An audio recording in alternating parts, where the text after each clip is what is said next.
Hi friends, welcome back. Bagman prime వీడియోలో తెలుగులో కూడా స్ట్రీమింగ్ అవుతుంది. తెలుగు డబ్బింగ్ అయితే డీసెంట్ ఉంది. ఇది ఒక Hollywood horror thriller. 1 hour 30 minutes run time ఉంటుంది. ఫ్యామిలీతో కూడా హ్యాపీగా చూసేయచ్చు. మసాలా స్పైసెస్ ఏమీ లేవు. మరి మూవీ నైట్ అయితే చూసా. మరి నాకు ఎలా అనిపించిందో చెప్తా.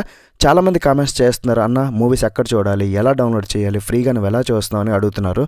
అందుకే మన ఛానల్ని సబ్స్క్రైబ్ చేసుకుని టెలిగ్రామ్ ఛానల్లో జాయిన్ అవ్వండి. లింక్స్ పోస్ట్ చేస్తూనే ఉన్నా. కింద కామెంట్ సెక్షన్లో లింక్ పిన్ చేసా. టెలిగ్రామ్ ఛానల్లో జాయిన్ అయిపోండి. ముందుగా వీడియోకి ఒక లైక్ వేసుకోండి చాలు. ఫస్ట్లీ బేసిక్ ప్లాట్ ఏంటంటే, టైటిల్కి తగ్గట్లే చిన్న పిల్లలు కనిపిస్తే వాళ్ళని ఒక బ్యాగ్లో పెట్టి ఆ కుర్చీని మడత పెట్టి అన్నట్లు బ్యాగ్లో పెట్టేసి జిప్పు వేసేసి ఎత్తుకెళ్ళిపోతూ ఉంటుంది. అది ఏంటి, దెయ్యమా, భూతమా, లేదంటే సీరియల్ కిల్లరా, ఏంటి దాని మ్యాటర్ తెలుసుకోవాలనుకుంటే మూవీని అయితే చూడాల్సిందే. మరి మూవీ చూసాకైతే నాకు ఎలా అనిపించిందంటే, ఈ బ్యాగ్ మొత్తం బొక్కలే భయ్యా. ఈ బ్యాగ్ని మడత పెట్టి ఎక్కడో పడేయాలి తప్ప పట్టుకొని అయితే వేలాడకూడదు. వరస్ట్. స్టార్టింగ్ మంచి ఇంట్రెస్టింగ్గా స్టార్ట్ అయింది. ఒక 10 minutes వరకు అయితే బాగుంది. పేరుకి హర్రర్ థ్రిల్లర్. మళ్ళీ ఆ బొక్కలో బ్యాగ్మ్యాన్ గురించి ఎన్నో సంవత్సరాలుగా, శతాబ్దాలుగా పిల్లలకు దానికి ఒక పౌరాణిక హిస్టరీ ఉంటుంది. అది ఒక చిన్నపిల్లల్ని వెంటాడే జీవి, తోపు, తురుము, అబ్బో ఏదో బిల్డప్ ఇచ్చి ఏదో చెప్తారు. ఏదో చేస్తుంది అని అలా అనుకోవడం మిగిలింది తప్ప హర్రర్ ఎలిమెంట్స్ ఏమీ ఉండవు. ఉన్నా లేనట్లే. థ్రిల్స్ అయితే 0%. ఇంకా క్లైమాక్స్ అయితే పెద్ద నమస్కారం, పెద్ద దండం. ఒక హర్రర్ మూవీలో ఇంత వరస్ట్ క్లైమాక్స్ని నేను ఇంతకుముందు చూడలే ఈ మధ్య. ఫ్యామిలీ డ్రామా తప్ప మరేం లేదు. మన హీరో చిన్నప్పుడు ఆ బ్యాగ్మ్యాన్ నుండి తప్పించుకుంటాడు.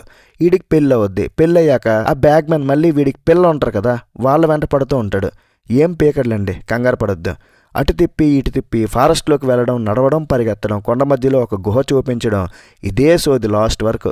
క్లైమాక్స్లో ఆ బ్యాగ్మ్యాన్ ఎందుకు అలా చేస్తున్నాడు, ఏంటి దాని మ్యాటర్ అనేది ఏమీ చూపించక చూసిన వాళ్ళనైతే ఎర్రపప్పలు చేశారు. ఏం సినిమాలు తీస్తారా బాబు, మీకో దండం. ఇంతకుముందు కూడా చాలాసార్లు చెప్పా, ఈ Lions gate play production company నుండి వచ్చిన సినిమాలు చూడాలంటేనే భయం వేస్తుంది. హర్రర్ సినిమా చూసి భయపడడం తర్వాత సంగతే, వీళ్ళు రిలీజ్ చేసే సినిమాలు చూడాలంటేనే భయం వేసేస్తుంది. సినిమాలో నాకేమైనా నచ్చిందంటే టెక్నికల్గా నాకు ఓకే అనిపించింది. స్పెషల్ ఎఫెక్ట్స్ మీద ఎక్కువగా ఆధారపడే హర్రర్ సినిమా అయితే కాదు, కానీ ఎఫెక్ట్స్ అయితే బాగున్నాయి. బ్యాగ్మ్యాన్ డిజైన్ అంతగా నచ్చలే. Background score, night time cinematography, ఆ సౌండ్స్ అన్నీ నాకు నచ్చాయి. మరి ఈ మూవీకి నేను ఇచ్చే రేటింగ్ ఏంటంటే 2/5. That's it guys. ఇలాంటి మరిన్ని రివ్యూస్ కోసం మన ఛానల్ని సబ్స్క్రైబ్ చేసుకొని, వీడియో నచ్చితే ఒక లైక్ వేయండి అండ్ మీ ఫ్రెండ్స్తో షేర్ చేసుకుని కొంచెం సపోర్ట్ కూడా ఇవ్వండి. నెక్స్ట్ వీడియోలో మళ్ళీ కలుద్దాం గైస్. Bye bye. జై హింద్.